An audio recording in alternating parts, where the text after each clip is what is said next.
CIA, New York City, and the state, the NYPD, and New York District Attorney's Office for concealing evidence of their involvement in Malcolm X's assassination.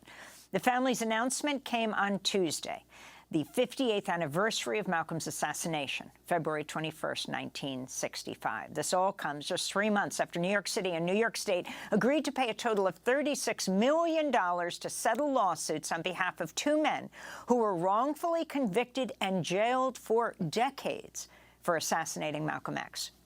In 2021, a judge tossed out the convictions against the men, Muhammad Aziz and the late Khalil Islam, after finding serious miscarriages of justice.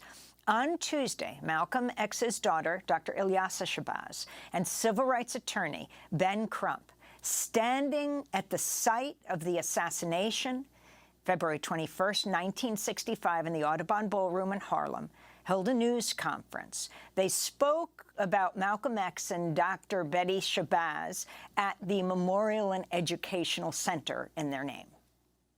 58 years ago, today, in this very room, one of the greatest thought leaders ever known in the 21st century was assassinated. And since that time,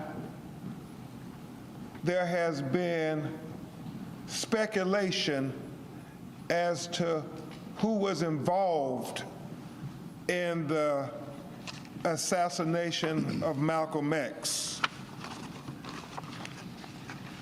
We know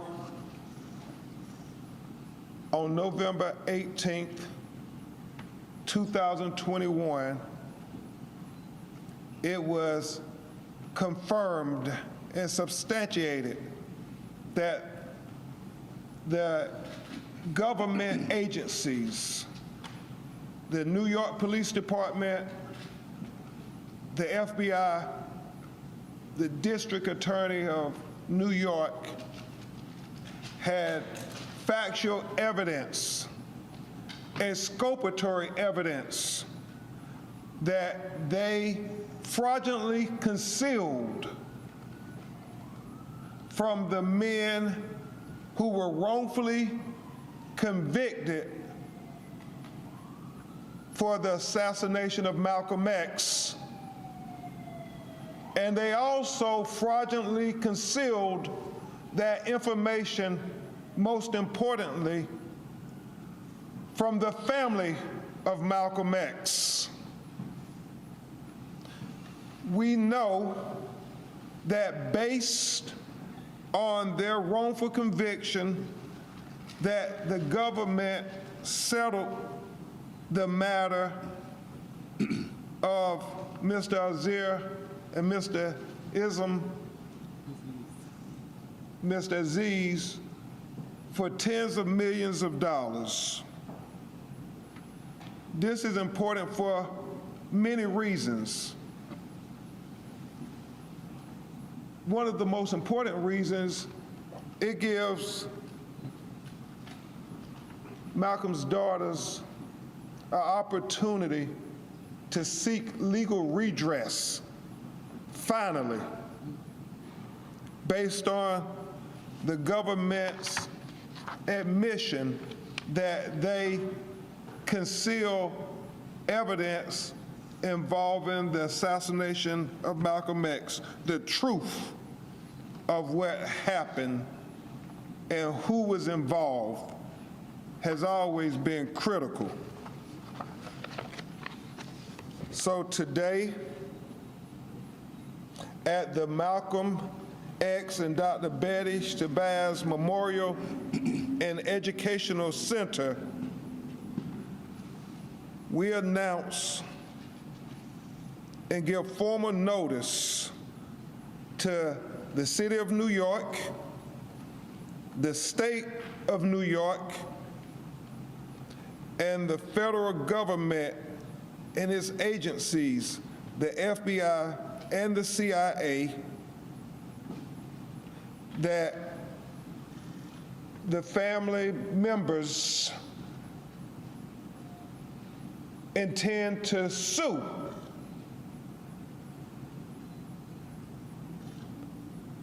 bring a wrongful death lawsuit based on these new revelations that have now finally been substantiated. And the rhetorical question is this: if the government compensated the two gentlemen that were wrongfully convicted for the assassination of Malcolm X with tens of millions of dollars, then what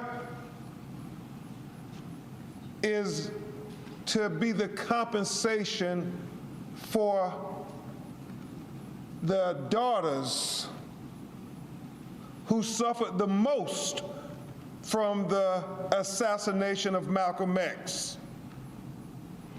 We intend to have vigorous litigation of this matter, to have discovery, to be able to take depositions of the individuals who are still alive 58 years later, to make sure that some measure of justice can be given to Malcolm X's daughters,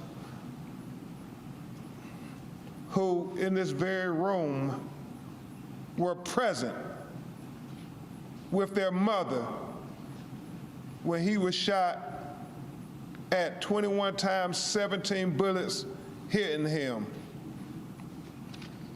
If anybody deserves justice after these decades, it is these women. So at this time, you will hear from Malcolm's daughter, El-Hajj Shabazz. On February 21st, 1965,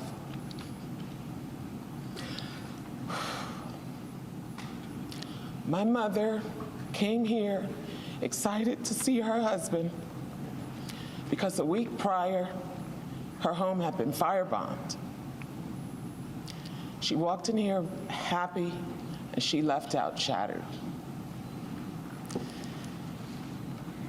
Today, we will celebrate our father's life and legacy with the community, because it is something that my mother did every year, that for as long as I can remember, with my sisters and just the larger community. We will also seek justice for a man, a very young man, he was only 39 years old, who gave his life for human rights. For years, our family has fought for the truth to come to light concerning his murder, and we'd like our father to receive the justice that he deserves. The truth about the circumstances leading to the death of our father is important, not only to his family, but to many followers, many admirers, many who look to him for guidance, for love. And it is our hope that litigation of this case will finally provide some unanswered questions. We want justice served for our father. Thank you. That was